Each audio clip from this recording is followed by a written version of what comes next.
मूर्ख राजा और चतुर मंत्री की कहानी। कई सालों पहले नदी के किनारे पर एक दियत्स नामक नगरी हुआ करती थी। इस नगरी में शासन करने वाला राजा बहुत ही मूर्ख था। वहीं राजा का मंत्री बहुत चतुर था। एक दिन शाम के समय राजा और मंत्री दोनों नदी किनारे टहलते हुए शाम का आनंद ले रहे थे। तभी राजा ने मंत्री से एक सवाल पूछा, क्या तुम बता सकते हो कि यह नदी किस दिशा में और कहां तक बहकर जाती है? मंत्री ने राजा को तुरंत जवाब देते हुए कहा कि यह नदी पूर्व की दिशा में बहती है और यह पूरब देश तक जाती है।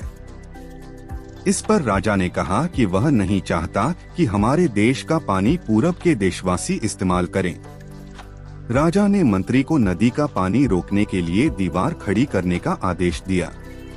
तभी मंत्री ने राजा से कहा कि ऐसा करने पर हमारा ही नुकसान होगा।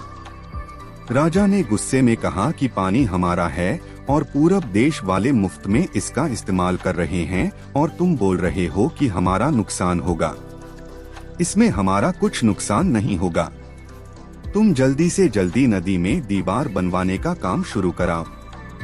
मंत्री राजा की आज्ञा का पालन करते हुए कारीगरों को बुलाता है और नदी के पास दीवार बनवाने का काम शुरू करवा देता है। नदी में दीवार बनाने का काम तेजी से चलने लगा और कुछ दिनों में दीवार बनकर तैयार हो गई। यह देखकर राजा बहुत प्रसन्न होते हैं, परंतु उनकी मूर्खता के कारण कुछ दिन बाद जब बारिश का मौसम दस्तक देता है तो नदी का पानी पूरे गांव में भरने लगता है। धीरे धीरे पानी लोगों के घरों में घुसना शुरू हो जाता है। इससे परेशान होकर सारे नगरवासी एकत्रित होकर मंत्री के पास आते हैं। मंत्री उन्हें आश्वासन देता है कि वह इस समस्या का हल ढूंढ निकालेगा। लोगों की परेशानी सुनकर मंत्री समाधान निकालने के लिए एक योजना बनाता है। उन्होंने राजमहल में समय को बताने के लिए घंटा बजाने वाले शख्स को इसमें शामिल किया। वह समय के अनुसार घंटा बजाता था, जिससे लोगों को समय पता चलता था।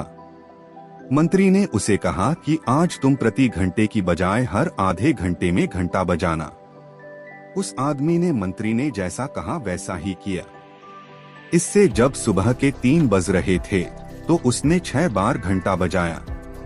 6 घंटे सुनकर राजा और सभी नगरवासियों को लगा कि 6 बज गए हैं और सुबह हो गई है।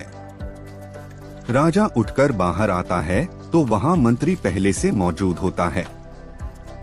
बाहर अंधेरा देखकर राजा मंत्री से पूछता है कि अभी तक सूर्योदय क्यों नहीं हुआ है। राजा के सवाल का जवाब देते हुए मंत्री ने कहा, महाराज प्रातःकाल हो चुकी है, पर हमने पूर्व दिशा वालों के यहाँ पानी को जाने से रोक दिया है, तो शायद इसलिए उन्होंने हमारे यहाँ सूर्य की रोशनी को आने से रोक दिया है।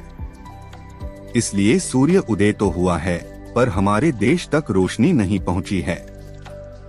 ऐसा लग रहा है कि अब हमारे देश में सूरज की रोशनी कभी नहीं पहुँच पाएगी।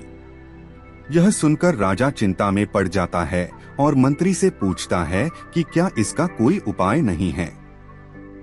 तब मंत्री उत्तर देता है कि महाराज, अगर आप नदी का पानी छोड़ देते हैं तो हो सकता है कि वो भी सूरज को छोड़ देंगे। इससे राज्य में फिर से रोशनी आ जाएगी। राजा मंत्री को तुरंत नदी की दीवार तुड़वाने का आदेश देता है। मंत्री कारीगरों को नदी पर ले जाकर उन्हें दीवार तोड़ने के लिए कहता है। कुछ घंटों में कारीगरों ने दीवार गिरा दी और तब तक सूरज के निकलने का समय भी हो गया था।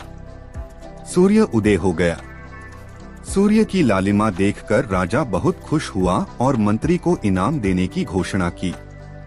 राजा ने मंत्री की तारीफ करते हुए कहा कि तुम्हारे कारण हमारे राज्य में फिर से सूर्य उदय हो पाया है और तुमने हमारे राज्य को अंधकार से बचाया है।